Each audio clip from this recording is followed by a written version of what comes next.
Hello friends, good morning. कैसे हो? उम्मीद करते हैं आप सभी लोग स्वस्थ और मस्त होंगे। कहते हैं ना कि सिंह अगर चट्टान पर बैठ जाए तो सिंहासन कहलाता है। इसलिए फ्रेंड्स, आपको सिंहासन की चिंता करने की आवश्यकता नहीं है। आप सिंह बनने का प्रयास करिए। जहां बैठ जाएंगे वही सिंहासन कहलाएगा। चलिएगा, आज का पहला क्वेश्चन है। कह रहा है संख्या 144 के अभाज्य गुणनखंड में अभाज्य गुणनखंडों की घातों का योग। तो पहले आपको सबसे पहले क्या ज्ञात करना है? एक संख्या आपके पास 144 है, 144 है, इसके गुणनखंड करो। तो इसको पहले फैक्टर करो, दो से काटिएगा तो कितना आएगा? 2 सत्ते 14, 2 दूना 4। दो से काटिएगा, 2 तिया 6 और 2 छंग 12। फिर दो से काटो, कितनी बार जाएगा? 18 आ जाएगा। फिर दो से काटो, 9 आएगा। फिर 3 से काटोगे और 3 आ जाएगा। देखो 144 के जो अभाज्य गुणनखंड आए वो क्या है? कहोगे 2 गुणे 2 गुणे 2 गुणे 2। और 3 कितनी बार आया है? 2 बार। 3 गुणे 3 कर दीजिएगा। अब आपसे पूछा है कि जो हमने ये अभाज्य गुणनखंड कर डाले, इनकी घातों का योग बताओ। देखो, चाहे आप ऐसे डायरेक्ट जोड़ लो, सबकी घातें कितनी यहाँ पर है? एक एक है। सबकी घातें एक होती है। जोड़ दो, कितनी घातें हैं? कहोगे 6 आएंगी। यानी आप लिख सकते हो दो की कितनी, 2 है, 4 बार तो 2 की घात 4 हो जाएगी। गुणे 3 कितनी बार? 2 बार तो 3 घात 2 हो जाएगी।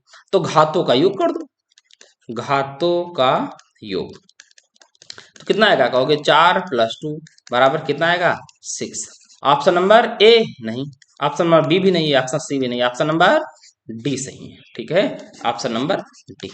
ओके, अगला क्वेश्चन कह रहा है किसी परिमेय संख्या, कोई एक परिमेय संख्या है के समतुल्य मतलब उसके समान परिमेय संख्याएं होंगी।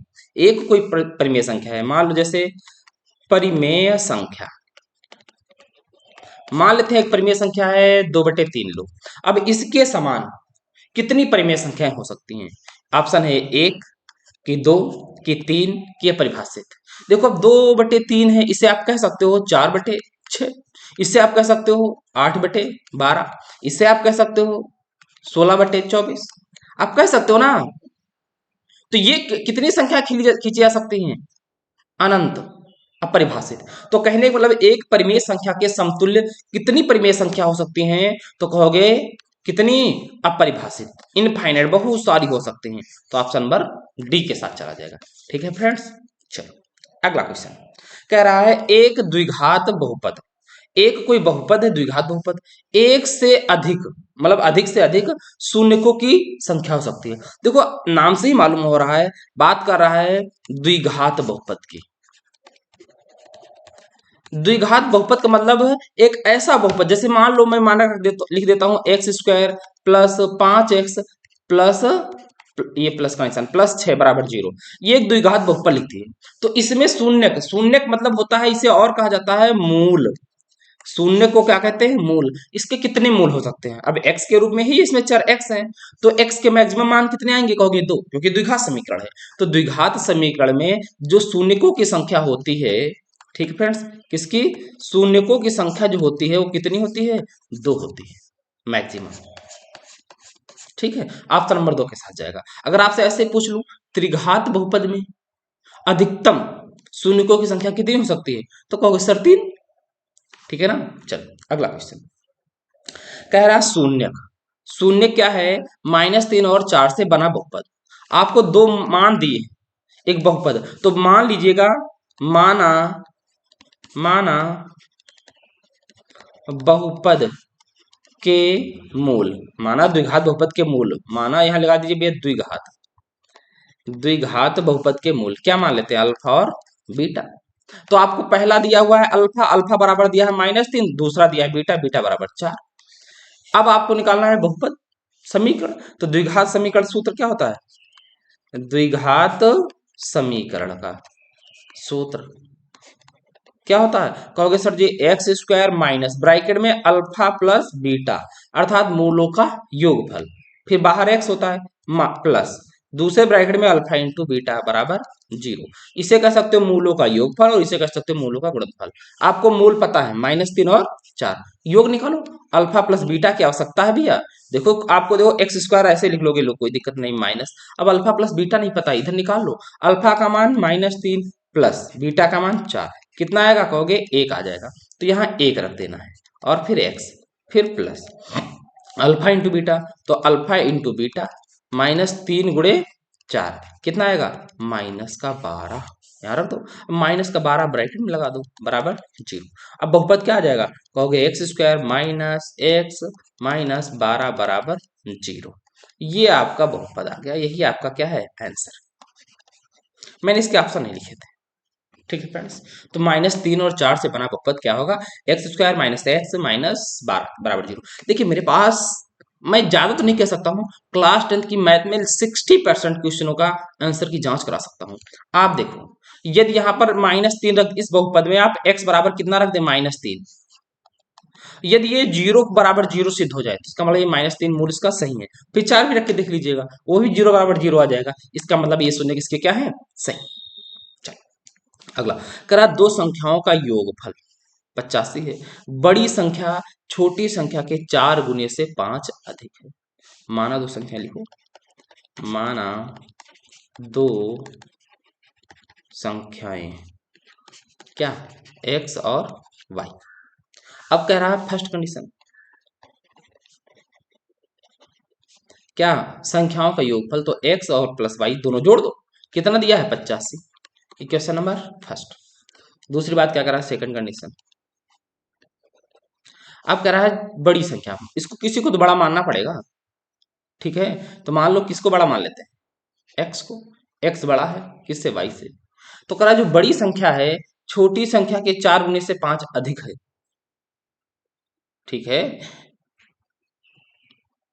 जो बड़ी संख्या है, बड़ी संख्या मतलब x जो है, ये y से छोटी संख्या से 4 गुने से 5 अधिक है, तो इसको 4 गुना से 5 जोड़ दो, दोनों क्या हो जाएंगे बराबर, ठीक है फ्रेंड्स। अब समीकरण नंबर 2। अब समीकरण 2 से y का मान समीकरण 1 में रखने पर लिख दीजिएगा, समीकरण 2 से y का मान समीकरण 1 में रखने पर, एक समीकरण है क्या, कहोगे x प्लस वाई बराबर 85 है, ठीक है फ्रेंड्स। चलिएगा इधर लिख लेते हैं। अब x प्लस वाई, वाई का मान कितना है, कहोगे 4x प्लस 5 है बराबर 85, बराबर 85। तो यहां से x x कितने हो जाएंगे, कहोगे 5x बराबर 85 माइनस 5, तो x बराबर कितना आएगा, 5x बराबर कितना आ जाएगा, कहोगे 80। तो x बराबर कितना आएगा 16 25 80, x का मान 16 आ जाएगा, ठीक है। अब देखो ऑप्शन, आपको इस x क्या हमने माना है, x का मान कितना आ गया 16 आ गया है, और अब y का मान निकालना है। अब y का मान देखो ऑप्शन ही देख करके अब आगे टिक करने की लगाने की आवश्यकता नहीं है, जिसमें x देखो, पहला हमने x माना है, दूसरा क्या माना है y। तो अब पहले में ऑप्शन किस में 16 आ रहा, ऑप्शन नंबर ए, यही सही हो जाएगा, अब आगे लगाने की आवश्यकता नहीं है। अगर ऑप्शन है तो आपके पास, पर आपका y का मान पूछे तो x का मान समीकरण कहाँ रख दोगे, 1 में। x का मान समीकरण 1 में रख दो, 1 क्या है, कहोगे x का मान है x प्लस वाई बराबर 85, तो y बराबर 85 माइनस x जाएगा, x का मान 16, तो y बराबर कितना आ जाएगा 9 बचेगा, यहाँ 7 हो जाएगा 69 आ जाएगा। देखो पहला ही ऑप्शन सही है। चलो अगला क्वेश्चन कह रहा है एक द्विघात समीकरण 3x² माइनस 6x प्लस 4 बराबर 0 का विविधकर है। एक द्विघात समीकरण ये है, का विविधकर कह रहा है। तो देखो विविधकर जो होता है उसका सूत्र होता है d बराबर क्या होता है, b² माइनस 4ac। अब abc क्या है, तो देखो एक मानक समीकरण होती है, मानक समीकरण क्या है, ax² plus bx plus c बराबर 0। देखो जो x² के पास होता है a, तो यहाँ x² के पास कितना है 3, तो x का मान कितना आ जाएगा, कहोगे 3 आ जाएगा। और ऐसे y x का मान 3 नहीं आएगा, सॉरी a का मान 3 आ जाएगा। ऐसे x के पास b है, यहाँ x के पास कितना है -6, तो b का मान कितना आ जाएगा, b का मान कितना आ जाएगा, कहोगे -6। और c बराबर ऐसे ही निकालो, c बराबर कितना आएगा 4। अब ए बी सी के मान रख दो, विविध क्रम मान आ जाएगा, तो b का मान -6, तो -6 का होल स्क्वायर -4, a का मान 3, c का मान 4। माइनस 6 का स्क्वायर करोगे कितना आएगा 36 माइनस 4 × 4 = 16 48 गुणा करा दो कितना आ जाएगा घटाओ माइनस का 12 आ जाएगा। ऑप्शन नंबर कौन सा सही है? ऑप्शन नंबर बी, ये भी ऑप्शन सही है। ये सही है ना भैया? -12 सॉरी, ऑप्शन नंबर डी सही है भैया। ये भी नहीं है, थोड़ा सा ध्यान दीजिएगा, बी नहीं डी। ठीक है, मिलते जुलते थे। चलो अगला क्वेश्चन कह रहा है दो क्रमागत धन पूर्णांक सम संख्याओं के वर्गों का योग 340 है, तो संख्याओं को ज्ञात कीजिए। ठीक है फ्रेंड्स, चलिए देखते हैं हम लोग क्वेश्चन क्या है। कह रहा है दो क्रमागत धन पूर्णांक माना दो क्रमागत धन पूर्णांक सम संख्याएं। पहली संख्या x मान लो तो दूसरी क्या हो जाएगी x + 2। अगर आपसे कहे दो क्रमागत धन पूर्णांक सम संख्या तब भी यही मानोगे, यदि कह देगा विषम तब भी आपको यही मानना है। अब इनके वर्गों का योग 340 है तो जोड़ दो। पहली संख्या x है तो इसका स्क्वायर प्लस दूसरी संख्या क्या है x + 2 तो इसका भी स्क्वायर कर दो। इनको वर्गों का योग कितना है 340। अब हल कर लेते हैं तो करो हल। तो इसका यहाँ आएगा x², इसका फॉर्मूला खोल दो a + b का होल स्क्वायर तो क्या आ जाएगा a² + b² + 2ab 2a × b बराबर 340। तो x² कितने जाएंगे 2x² + 4x + 4 - 340 340 इधर उठा लो तो माइनस के हो जाएंगे। तो अब आएगा 2x² + 4x - 336 बराबर 0। अब कॉमन कुछ दिख रहा है, हाँ ले लो, कितना कॉमन तो आएगा x² + 2x - 168 बराबर 0। 336 से 2 कॉमन ले लीजिएगा। ठीक है, तो अब 2 उधर चला जाएगा 0 हो जाएगा। अब आपके पास देखो क्या आया है x² + 2x - 168 बराबर 0। यहां तक तो किसी को नहीं प्रॉब्लम होगी क्योंकि तो नॉर्मल बात है, क्लास 10 में आप पढ़ रहे हैं। अब इसके आगे क्या करेंगे? अब देखो x² + 2x - 168 को तोड़ना है और लाना कितना है जोड़ने या घटाने पर 2 लाना है ये वाला। तो 168 को तोड़ दो। कैसे तोड़ोगे? 168 को तोड़ा जा सकता है 14 दहम 140 14 दूना 28 कह सकते हो 14 × 12। आप देखो आप इस प्रकार से 168 को तोड़ दोगे, 2 से काटो 2 से काटो 2 से काटो, ऐसे से काटते चले जाओगे आप। ठीक है, तो आप देखो 168 को 14 बार हम कर सकते हैं। अब आपको प्लस का लाना है दो, तो बड़ी वाली संख्या प्लस की और छोटी वाली संख्या माइनस की। क्यों? अच्छा क्योंकि 168 माइनस का है, गुणा करने पर -168 लाना है, इसलिए माइनस का 12 करना पड़ेगा। तो आपको कुछ नहीं करना, आप देखो बहुत आसान से आंसर आ गया x²। यहाँ पर आप लिख दीजिएगा प्लस का कितना है प्लस का 14x और माइनस का 12x और -168 बराबर 0। अब 4 टर्म हो गए, देखो 2 पहले और 2 अंतिम। 2 2 से कॉमन ले लो, क्या मिलेगा? कहोगे सर x मिलेगा तो ले लो। x² से x गया तो क्या बचेगा x प्लस 14x से x चला गया तो कितना बचेगा 14। अब आपको यहाँ भी क्या कॉमन लेना है तो कहोगे -12 कॉमन ले लो। तो -12 कॉमन तो क्या बचा x -12 निकल जाएगा तो प्लस का कितना बचेगा 14 बराबर 0। अब फिर 2 टर्म बन गए, एक यहाँ से यहाँ तक और दूसरा यहाँ से यहाँ तक।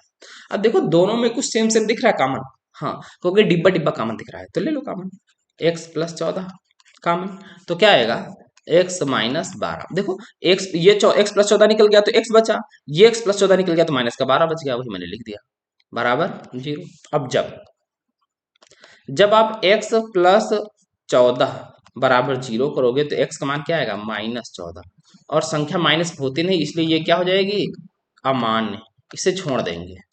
अब क्या करना है जब आप x - 12 बराबर 0 करोगे तो x बराबर कितना आ जाएगा 12, यही ले लेना। तो आपने दो संख्याएं मानी थी, देखो भैया देखो ये माना था, क्या माना था संख्याएं दो x और x + 2। तो पहली हो गई 12 और दूसरी हो जाएगी 12 + 2 मतलब 14, यही आंसर आएगा। ठीक है फ्रेंड्स, चलो अगला क्वेश्चन कह रहा है यदि समांतर श्रेणी का दूसरा पद 13 और पांचवा पद 25 है तो उसका सातवां पद होगा। देखो कितना सरल है। समांतर श्रेणी क्या होती है? देखो समांतर श्रेणी यदि मान ली दो यदि समांतर श्रेणी का प्रथम पद ए तथा सार्वअंतर डी है तब श्रेणी क्या होती है तब समांतर श्रेणी, इसे कहते हैं एपी, अर्थमेटिक प्रोग्रेशन। तो समांतर श्रेणी क्या होगी, ए कामा ए प्लस डी, सब में डी जोड़ते जाओ बार बार, ए प्लस 2डी हो जाएगा, फिर एक जोड़ोगे तो ए प्लस 3डी हो जाएगा, फिर एक जोड़ोगे ए प्लस 4डी हो जाएगा, ऐसे चले जाओ। अब देखो अगर आपसे पूछा जाए पहला पद T1 क्या है तो कहोगे ए, अगर पूछे T2 क्या है तो कहोगे ए प्लस डी, हम कहें T3 क्या है तो कहोगे ए प्लस 2डी। ठीक है, एक डी कम होता है। तो अब आपसे कहा है यदि श्रेणी का दूसरा पद का मतलब आपको दिया है T2, कितना 13, T2 का मतलब होता है ए प्लस डी बराबर 13 दिया हुआ है, तो ए बराबर कितना आ जाएगा, कहोगे 13 माइनस डी, इसको यहीं पर छोड़ देते हैं। अब दूसरी कंडीशन कह रहा है पांचवा पद 25 है, तो T5 आपको दिया है कितना 25, T5 का मतलब a प्लस 4d बराबर 25। अब a का मान है 13 माइनस डी, यहाँ पर रख दो एक ही जगह पर, लिखोगे यहाँ 13 माइनस डी और प्लस 4d पहले से बराबर 25, तो यहाँ घट जाएगा डी कितना आएगा 3d बराबर, कहोगे 25 माइनस 13, तो 3d बराबर 12 आ जाएगा। जब 3d बराबर 12 आ गया तो d बराबर कितना आ जाएगा, d बराबर आ जाएगा 12/3, मतलब 3 चौके 12, d का मान 4 आ गया। अब d का मान समीकरण मतलब कहाँ रख दोगे, इसे इक्वेशन फर्स्ट बना दो, तो d का मान समीकरण 1 में, एक क्या है a बराबर 13 माइनस डी, तो a बराबर क्या आएगा 13 माइनस 4, तो a बराबर आएगा 9। आपसे पूछ क्या रहा है, आपसे पूछा उसका सातवां पद बताओ, ये थोड़ा सा जगह की प्रॉब्लम है, थोड़ा सा समझ जाओगे। T7 पूछ रहा है, तो T7 क्या होता है, कहोगे a प्लस 6d, भी बताया था, तो a का मान कितना निकला है 9, प्लस 6 गुणे d का मान 4, तो कितना आ जाएगा 9। ठीक है, और d का मान कितना आ जाएगा 6 चौके 24, 9 और 24 कितना आ जाएगा 33, दिख रहा है ना भैया, ऑप्शन नंबर बी सही।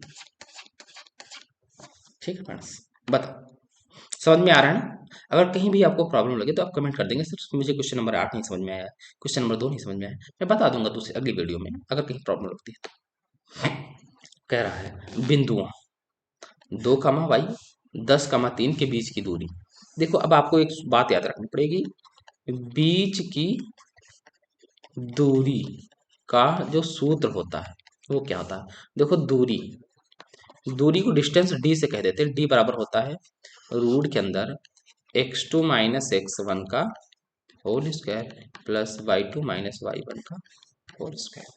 अब x2 कितना, देखो भैया ये x1 है ये y1 है, इसे x2 कहते हैं और इसे y2 कहते हैं, और दूरी आपको 10 दी है, तो ये जो दूरी है इसका मान तो आपको ऑलरेडी 10 पता है। अब x2 का मान कितना है कहोगे 10, माइनस x1 का मान कितना है कहोगे 2, इस पूरे का होल स्क्वायर, प्लस y2 का मान 3 माइनस y1 का मान y, इस पूरे का होल स्क्वायर, और इस पर क्या लगाओगे रूट लगा। अगर रूट ये हटा दे तो 10 का क्या हो जाएगा स्क्वायर, 10 का स्क्वायर कर दो अगर रूट हटा देंगे, तो इधर बचेगा 8 का स्क्वायर प्लस 3 माइनस y का स्क्वायर। ठीक है, तो 10 का स्क्वायर 100 बराबर 8 का स्क्वायर 64 और प्लस 3 माइनस y का होल। आपको फार्मूला नहीं खोलना है माइनस बी का होल स्क्वायर, नहीं तो थक जाओगे लगाते लगाते, बहुत मेरे पास अच्छा तरीका है। तो आप 3 माइनस वाई का होल स्क्वायर लिख लीजिएगा, बराबर में कितना था 100, और ये 64 उधर उठा ले जाओ तो काहे को जाएंगे माइनस के, तो 3 माइनस वाई का होल स्क्वायर बराबर कितना आएगा 36। तो हम कहे 3 माइनस वाई बराबर क्या आएगा, तो कहोगे रूट के अंदर 36। ठीक है, तो y का मान कितना, y देखो माइनस का है उधर जाएगा तो प्लस का y। ठीक है, अब 3 माइनस वाई बराबर प्लस माइनस 36, अब एक बार क्या ले लो प्लस चिन्ह और एक बार ले लो माइनस चिन्ह, जब आप प्लस चिन्ह लेंगे तो हो जाएगा 3 माइनस वाई बराबर 6, तो यहां से y बराबर कितना आ जाएगा माइनस का 3, तो ये क्या हो जाएगा, देखो कोई आंसर ही नहीं आ रहा, हटाओ।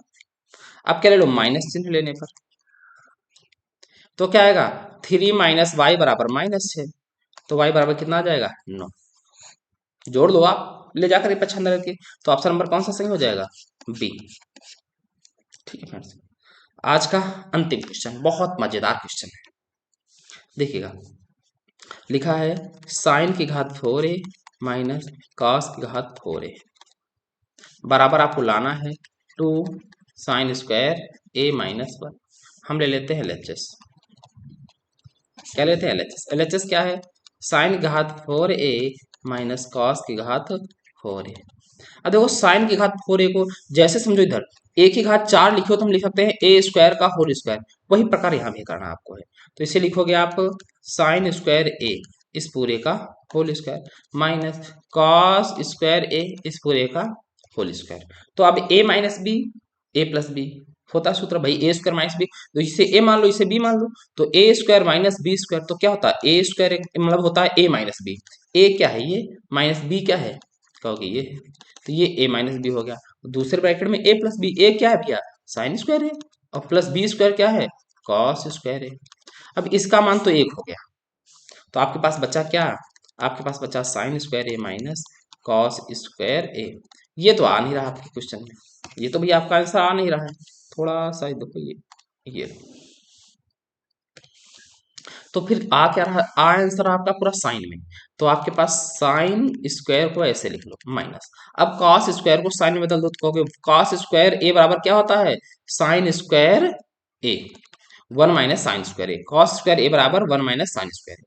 तो आप ब्रैकेट ओपन कर दो, साइन स्क्वायर ए माइनस का 1 हो जाएगा और प्लस का हो जाएगा क्या, साइन स्क्वायर ए। तो साइन स्क्वायर जोड़ दो तो हो जाएगा 2 साइन स्क्वायर ए और माइनस का 1। यही तो बच्चा आपका क्या है, RHS। यही तो आप ढूंढ रहे थे इतनी देर से। अब बताओ फ्रेंड्स, क्लास आपको कैसी लगी आज की? यदि क्लास अच्छी लगी है तो एक ही काम है, अगर अच्छी लगी तो एक अच्छा सा कमेंट करिएगा, और क्लास के बारे में कुछ बताइएगा, क्लास का कैसी लग रही है, कहाँ पर किसको प्रॉब्लम हो रही है, यदि कहीं प्रॉब्लम हो रही तो आप बताइएगा।